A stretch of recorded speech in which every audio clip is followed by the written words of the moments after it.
చూస్ country delight, live better. ఇప్పుడే country delight యాప్ని download చేసుకోండి. చెప్తున్నా కదా, ఎవ్వరు ఎక్కడ డామినేటింగ్గా ఉండరు. ఒకనొక టైంలో మనకి ఎన్టీఆర్ గారైనా హీరో అన్న లెవెల్లో ఉంటుంది.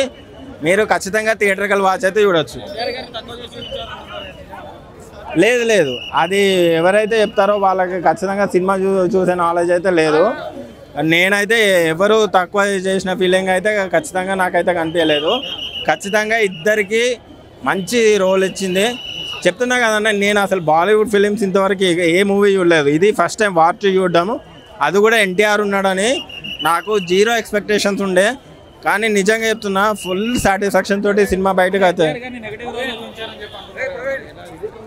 అది స్టోరీని మనకు అక్కడ డిమాండ్ అట్లా చేస్తుంది. బట్ మనకు సినిమా చూస్తున్నంతసేపు ఎవరు హీరో ఎవరు విలన్లా అనేది మనకు మధ్యలోనే తెలిసిపోతుంది. మనకి ఇంటర్వెల్ తోటే మనకు కంప్లీట్ స్టోరీ మనకు అర్థమైపోతుంది. సెకండ్ హాఫ్ బాగా ప్లేస్ అయింది ఏంటంటే యాక్షన్ సీక్వెన్సెస్, ఇద్దరి మధ్యలో గూస్ బంప్ యాక్షన్ సీక్వెన్సెస్ అయితే వస్తాయి. అది మాత్రం super. Thank you. Fight scenes కానీ యాక్షన్ సీన్స్ కానీ అవే మెయిన్ సినిమాలో.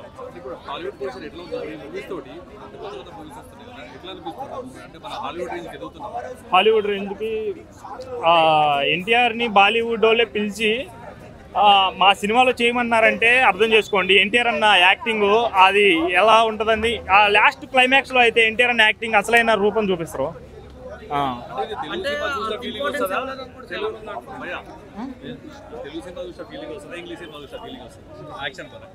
లేదు, నాకు యాక్షన్స్ మూవీ మన ఎన్టీఆర్ అన్న రితిక్ రోషన్ అన్న అయితే తెలుగు మూవీ లాగే ఉంది, కానీ యాక్షన్ సీన్స్ అయితే హాలీవుడ్ లెవెల్లో ఉంటాయి. ఎలా అనిపించింది వార్ 2 అన్న? వార్ 2 సినిమా చూసిన ఇప్పుడే. 300 రూపాయలు టికెట్ పెట్టి వచ్చి బ్లాక్లో తీసుకున్నది. 300 టికెట్ని 450 రూపాయలు పెట్టి బ్లాక్లో తీసుకున్న టికెట్. అంత డిమాండ్ ఉంది. ఇప్పుడు బయట పబ్లిక్ ఏమంటారు, కూలీకి హైప్ ఉంది, కూలీకి బుక్ మై షోలో 50,000 టికెట్లు పోయినాయి, 1,00,000 టికెట్లు పోయినాయి, ఆ టికెట్లు పోయినాయి. ఇది కాదు మ్యాటరు. వార్ 2లో ఎన్టీఆర్ అన్న వన్ మ్యాన్ షో ఉంది. ఎన్టీఆర్ అన్న లుక్స్ వేరే ఉన్నాయి. 10 నిమిషాలు ఒక్క రోల్లో చూపిస్తే ఇంకో 10 నిమిషాలు ఇంకో రోల్లో, 10 నిమిషాలు ఇంకో రోల్లో. సినిమాలో రోల్స్ కాదు భయ్యా,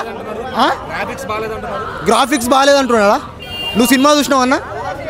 నువ్వు సినిమా చూసినావా? సినిమా చూడకుండా నువ్వు మాట్లాడకు. నువ్వు సినిమా చూసిన తర్వాత నీకు గ్రాఫిక్స్ నచ్చలేదా? నా ముందుకు రా, నా ముందర మాట్లాడు. అప్పుడు ఏం నచ్చలేదో చెప్పుదాం, దాని తర్వాత మనం డెబిట్కి దిగుదాం. ఎన్టీఆర్ని మీరు ఊహించని స్థాయిలో చూపించారు, మీరు ఊహించుకోలేరు. ఇద్దరిలో ఎన్టీఆరే తోపు అని చెప్తాను నేను. ఎందుకంటే యాజ్ ఎ తెలంగాణ వాసిగా నేను ఎన్టీఆర్ఏ తోపు అని చెప్తా. బట్ యాజ్ ఎ తెలంగాణ వాసిగా కాదు, ఆల్ ఇండియా చెప్తుంది రేపటి నుంచి ఎన్టీఆర్ అన్ననే బెస్ట్ అని చెప్పి. ఇది ఫస్ట్ టైం అనుకుంటున్నా, నిజంగా చెప్తున్నా. ఇలాంటి సినిమా మీరు ఎప్పుడు చూసి ఉండరు, నిజంగా చెప్తున్నా.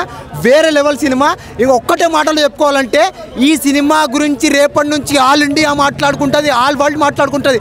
ఈ సినిమాకి వరల్డ్ రికార్డు వస్తుంది, ఇంకొకటి బహుమతి వస్తుంది, మంచిగా నేషనల్ అవార్డు కూడా వస్తుంది ఈ సినిమాకి వస్తుంది. ఎందుకంటే ఎన్టీఆర్ అన్న లుక్స్ ఆ విధంగా ఉన్నాయి. చెప్పన్నా, ఎలివేషన్స్ రితిక్ రోషన్కి ఏం పడలేదన్న. నేను రియాలిటీ మాట్లాడుకుంటా. రితిక్ రోషన్కి పడలేదు. ఎన్టీఆర్ అన్న వాకింగ్ స్టైల్లోనే ఎలివేషన్స్ ఉన్నాయి. సినిమాలో ఎంట్రీ సీన్ ఉంటుందన్న, అలాంటి సీన్ ఇప్పటివరకు చూసి ఉంటారు. నిజంగా చెప్తున్నా, ఆ సీన్ ఉంటుందన్న, గూస్ బంప్స్ వస్తూ ఉంటాయి. ఒక 20 నిమిషాల తర్వాత ఎంట్రీ ఉండొచ్చు, 20 నిమిషాల తర్వాత ఉంటుంది ఎంట్రీ. బట్ ఆ సీన్ గూస్ బంప్స్ వస్తాయి, ప్రేక్షకులను ఇట్లా లేపుతాయి సీట్ల మీద నుంచి. ఖైరా అడ్వాణి గారికి స్క్రీన్ ప్లే బాగానే ఉందన్న, తక్కువ ఉందని నేను చెప్పలేను. సీన్స్ కట్ చేయడం కాదన్న, ఇంకా యాడ్ చేసి లిప్ లాక్స్, రొమాన్స్ సీన్స్, అది కొన్ని సీన్స్ చూపించారు. ఇంకా అన్నీ చెప్తే ప్రేక్షకులు హట్ అవుతారు. సినిమా కోరు మళ్ళీ 300 కాదు 3,000 పెట్టినా తక్కువనే ఆ సీన్స్ కోసం. Thank you.